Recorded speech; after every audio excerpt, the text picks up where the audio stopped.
அஸ்ஸலாமு அலைக்கும் வரஹ்மத்துல்லாஹி வபரகாத்துஹு. ஒரு மனிதர் ஒரு பாதையில் நடந்து சென்று கொண்டிருந்த போது அவருக்கு கடுமையான தாகம் ஏற்பட்டது. உடனே அவர் அங்கிருந்த ஒரு கிணற்றில் இறங்கி அதிலிருந்து தண்ணீரை அள்ளி குடித்தார். பிறகு கிணற்றிலிருந்து அவர் வெளியே வந்தபோது நாய் ஒன்று தாகத்தால் தவித்து நாக்கை தொங்கவிட்டபடி ஈரமண்ணை நக்கி கொண்டிருப்பதை கண்டார்.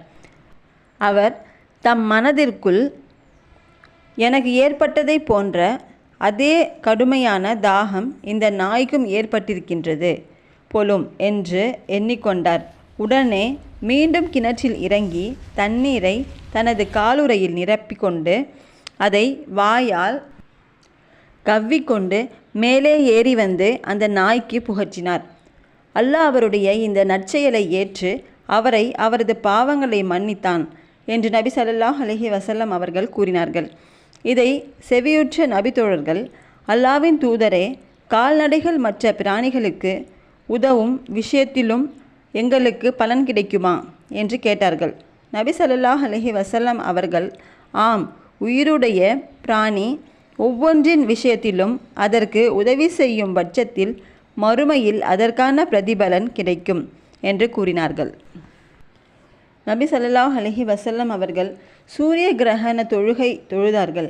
பிறகு சொன்னார்கள், என்னை நரகம் நெருங்கி வந்தது எந்த அளவுக்கென்றால், நான் இறைவா, நானும் நரகவாசிகளுடன் இருக்கப் போகிறேனோ என்று மருண்டு போய் கேட்டேன்.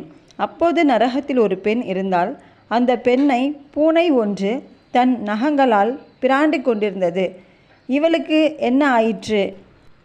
இவள் ஏன் இப்படி வேதனைப்படுத்தப்படுகிறாள் என்று நான் கேட்டேன்.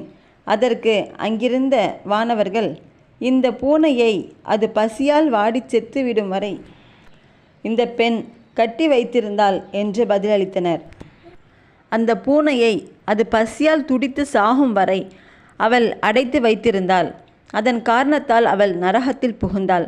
அப்போது, அல்லாவே மிக அறிந்தவன், நீ அதை கட்டி வைத்து அதற்கு தீனி போடவும் இல்லை, தண்ணீர் தரவும் இல்லை. அது பூமியில் உள்ள புழு பூச்சிகளை தின்று பிழைத்து கொள்ளட்டும் என்று அதை அவிழ்த்து விடவும் இல்லை என்று அல்லாஹ் கூறினான் என்று நபி ஸல்லல்லாஹு அலைஹி வஸல்லம் அவர்கள் கூறினார்கள். இதை அறிவித்தவர்கள் அப்துல்லா பின் உமர் ரலியல்லாஹு அன்ஹு அவர்கள். ஹதீஸ் புகாரி.